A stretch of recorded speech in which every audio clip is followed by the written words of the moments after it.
Hi, I'm Alicia. I am the manager of Mosaic Books, and today we are going to do a little show and tell of analytics.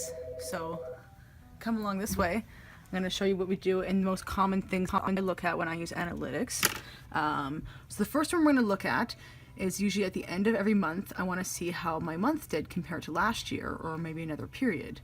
So we're now at the beginning of May, so we're going to look at April 1st to April 30th.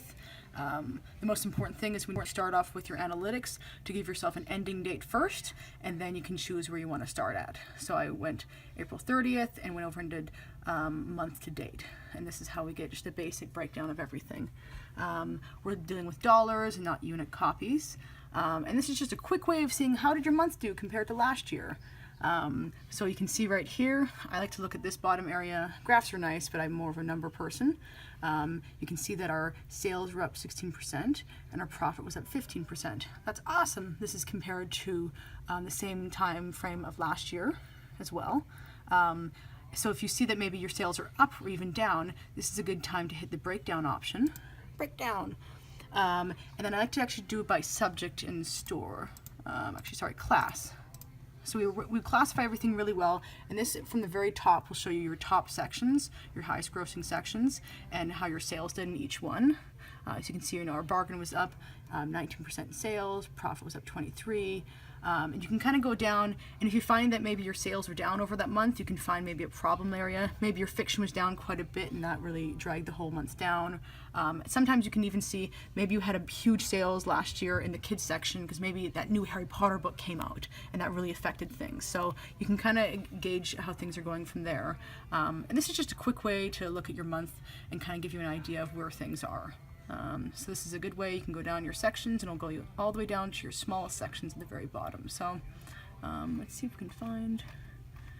Our biography is down quite a bit, so you can see, and if you wanted at this point, you see, well, why is my biography down so much? You can kind of look farther into that section. Maybe you don't have enough stock on hand. Maybe you had some big bestsellers last year. So this is just a quick click that red. Show what happens when you click the red. Which red? The red This bar. red. Yeah. Click the red button. What does that do, Alicia? It shows you your sales of last year. Yeah, so those were the sales from last year, the same period last year. That if you had those sales, those books, that you would be at the same sales as last year. So yeah. It's pretty close. Yeah. It's a small selection in this case, but at the bottom it's showing you those two titles that you sold last year that you didn't sell this year. So in larger sections and when there's larger sales, of course, you can get quite a good list. Yeah, exactly. So you can do something in fiction or something. Yeah, but this is a really good, quick way just to give you an idea. You should kind of just practice this. You can also do this on a weekly basis. I do that once in a while, especially if maybe we had, a sale weekend, and I like to compare my sale weekends if it's over the same time frame, so you can see like, oh, how well did that do?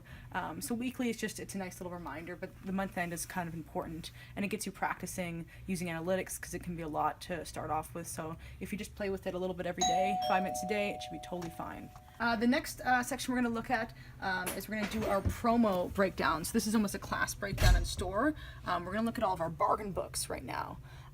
What I did is I started this yesterday, so obviously I don't want to use today's sales because the day isn't completed. So yesterday, and I just chose 60 days. Like 2 months, that's a kind of a good smattering of time. So I want to check my sales in that area. So you can see, we were up 8%, and this is over the same period last year, so in 2016. Our profit's up, which is good, and it's always good to see a profit increase of 64.5%. Last year was 63%, and every percent, is huge and really important, so even 1% makes a big deal.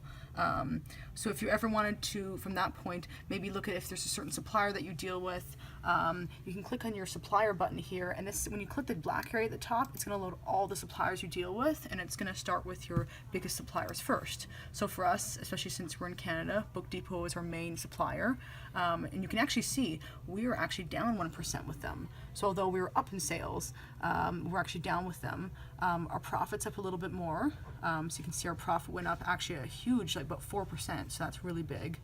So although we sell less books, we make a little bit more money, but our current on hand is down with them right now, so that would be a concern with them and with us as well. So at that point you can see if you hover over top of this on hand, the on order, this orange spot, it can show you that you have, $1,600 books or $4,500 worth of books coming in.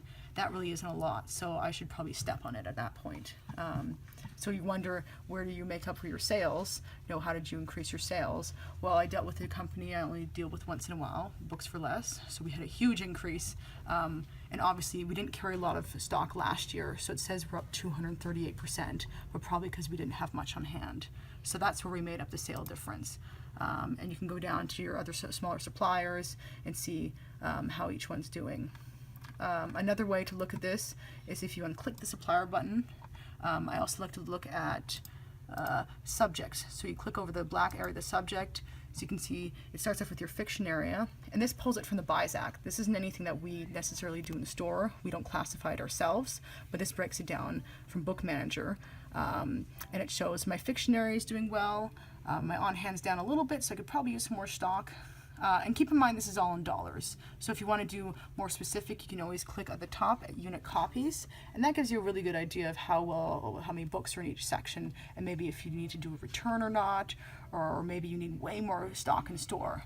And you can go down for each one and figure out which sections are maybe a little bit too inflated, or which ones don't have enough stock in it compared to last year.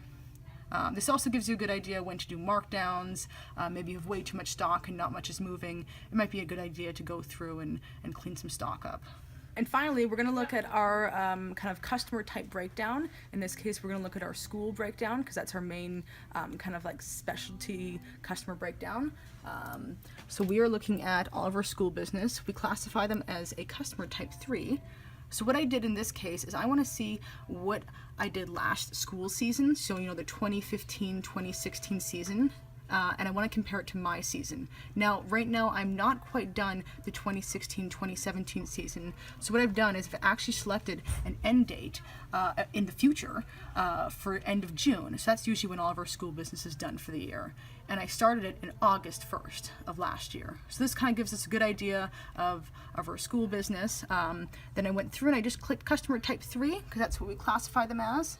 If you have maybe other customer types, maybe for book clubs or business-to-business accounts or school boards, if you have them separately classified, this is super important, because this is kind of give you a good idea of maybe what to expect, or if you're on target at all.